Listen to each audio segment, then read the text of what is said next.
Good afternoon and welcome to Welshpeaks, the headlines.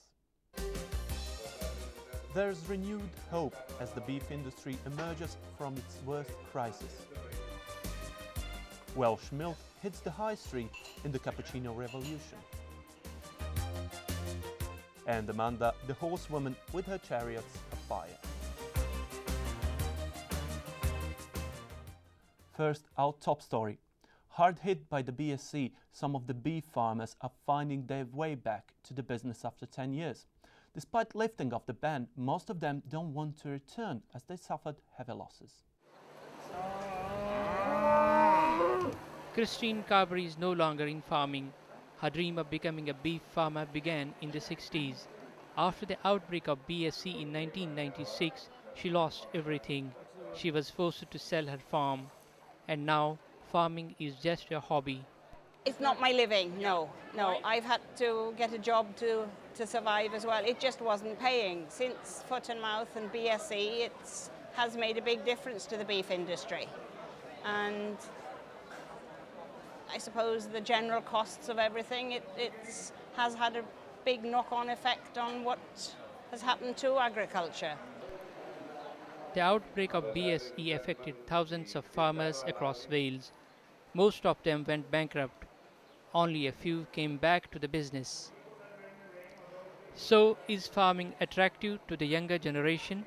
No, I wouldn't want to move farm again and start again. I wouldn't want to do it. After struggling for 10 years, the beef producers at this year's Royal Valley Show are feeling more confident about their future.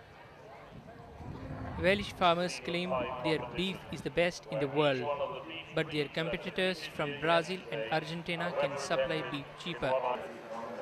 Meeting the EU standards is also a challenge ahead for these farmers. So are they leaving their dark days behind? We are at last starting to see a light at the end of the tunnel. Things are starting to improve. The export market's open, albeit in a small way yet, but it will increase as time goes on. And as I say, we've got this specialist abattoir now killing Welsh blacks, and we are now getting back up to a sensible price. For the prize winners of this show, the road ahead is a tough one. Lifting up beef ban is a new opportunity for Welsh blacks, but it will take decades for the industry to regain its lost glory, while its annual turnover was £600 million. The biggest worry to achieve the target is how to get these farmers back to business. Fayaz Bukhari for Welshpeaks. The Royal Welsh Show this time was a lot of froth and frolic, as dairy farmers of Wales try to find new markets for their milk and milk products in an industry that's facing rough weather. A Welsh milk cooperative wants you frothing at the mouth, quite literally. It claims it produces milk, which makes the best cappuccinos. With coffee overtaking tea in popularity in Britain, South Carnarvon Creameries is targeting the cafe sector, which is expanding rapidly. The strength of our milk is that partly because of the protein content and partly because of the way that we do things, we can ensure that we can always attain a very good froth for a cappuccino, and the milk will stand in a cappuccino form. So we see there being a genuine opportunity as coffee houses increase throughout the throughout the high streets in the UK. We see that being a real opportunity for us to supply our milk to them. This milk cooperative, like many others in the Welsh dairy industry, is being forced to reinvent itself because fierce competition between supermarkets is driving prices down. This, say the farmers, is milking them and the Welsh dairy industry dry. As profits decline, young people are turning their backs on dairy farming. 30% of the gross domestic product of agriculture is in dairying. We've been in a difficult situation for probably a year, perhaps 2 years, where we feel very strongly that the supermarkets are controlling the market. We have no power, and if we lose critical mass in Wales, then we will have probably lost the dairy industry.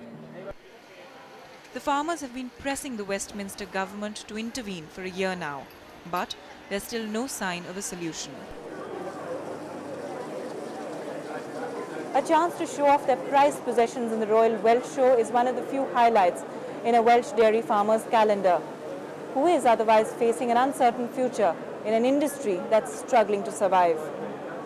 Swati Maheshwari for the Welshpeaks. To know more about the Welsh milk situation, we are now joined by our reporter Isabel, who was there at the Royal Welsh Show. Hello, Isabel. Hello, Darko. Has there been any other developments in the dairy sector? Yes, because the milk price was cut again this month, some farmers fear they are losing their livelihood. Welsh Farmers Union has launched a campaign to lobby the government over milk prices. And in the last few months, the weather was unusually dry, which made farmers even more worried because they don't have enough grass or hay installed to feed the cows through the winter. Darko.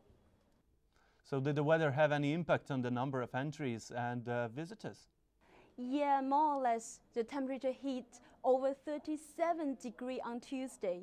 That was very difficult for the livestock on the show ground. Some farmers even bought electric fans to cool down their animals.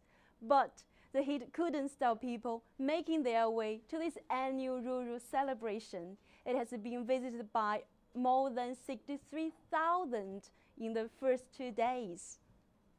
For the end, what was your favorite animal? Oh, it's really hard for me to tell at this moment. On the Royal Welsh Show, cows, sheep, horses, they all look so cute. But despite all that, I saw some little ponies. They're so beautiful. Darko. Thank you, Isabel. Moving ahead, the show also presented some action and entertainment for the audience. One of the star faces is known for horsing around, that too in a special way. She comes from Scotland and might be an inspiration for many ladies. Amanda Saville has less than an hour to go before another action-packed performance. But more than herself, it's about getting the ponies ready for a day full of stunts. Amanda has been doing this for 11 years, but remembers clearly how it all began. I started by working on the shows. I used to sell clothing and giftware, and my pony used to travel in the horse box with me. And I thought, well, maybe I could actually perhaps do a main ring entertainment, which was probably quite an ambitious thought at the time. But then it's just slowly evolved. This is an all-women's team, one of its kind in the whole of United Kingdom. And the ladies' army is ready to take all the risk.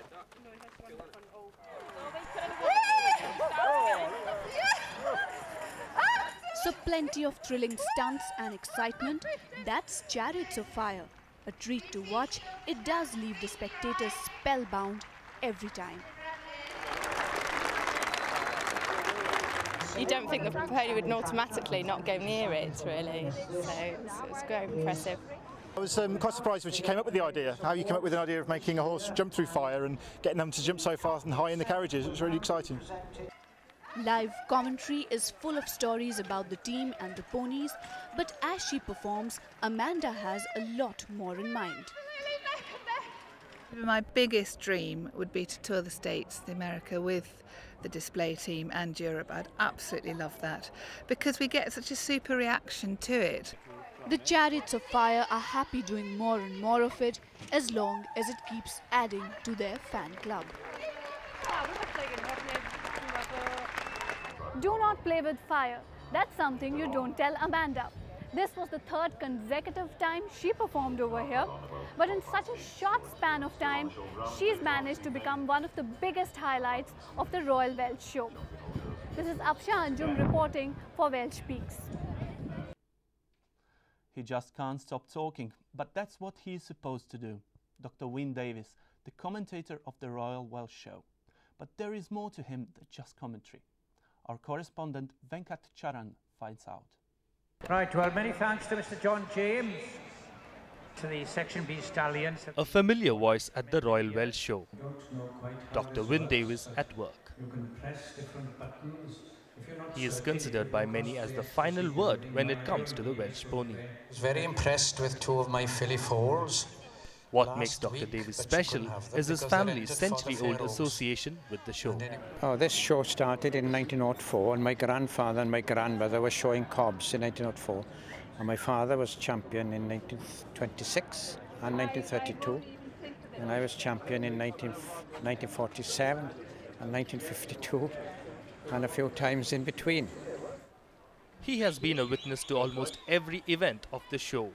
But what's his favourite moment?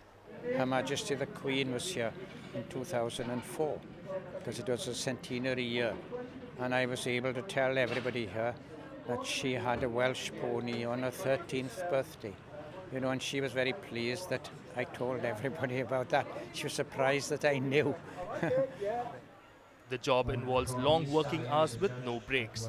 But there must be some perks with the job.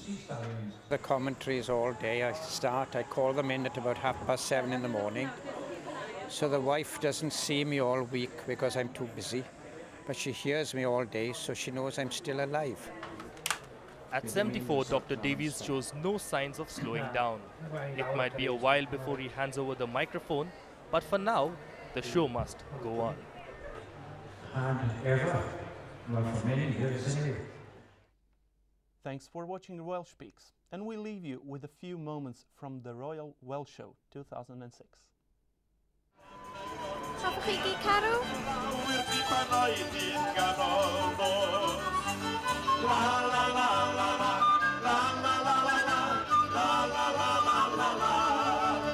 O mamma coccini o darno lawer di panoidi canonos.